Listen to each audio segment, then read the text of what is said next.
Alright, so ito yung bago yung tandaan nyo kung bago kayo dito sa island. Ang mga bibilihin dito napakamahal, so double price. Ayan.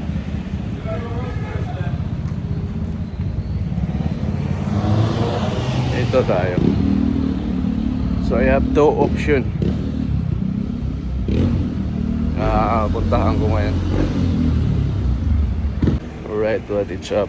Romel Iway here. So hanap tayo ng, punta ako dun sa Pitik. Mas mataas yung ano nila, presyo ng Apple. So dito tayo sa another. Hanap tayo sa audiovisual.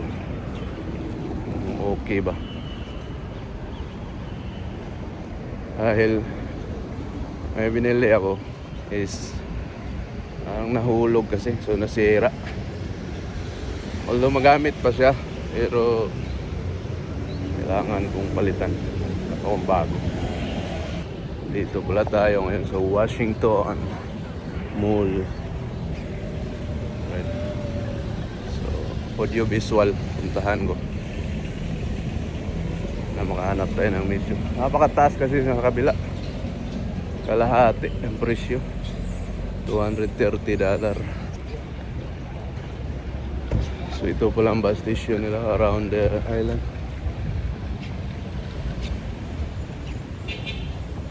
Alright, so dito tayo sa audiovisual.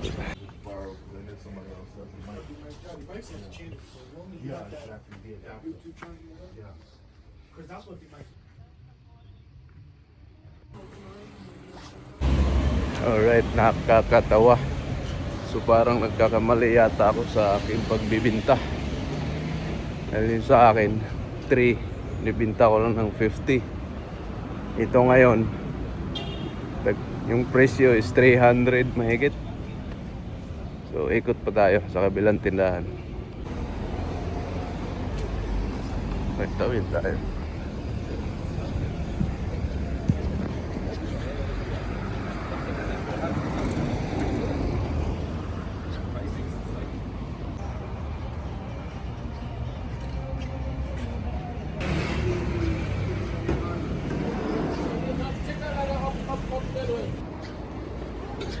So okay natin.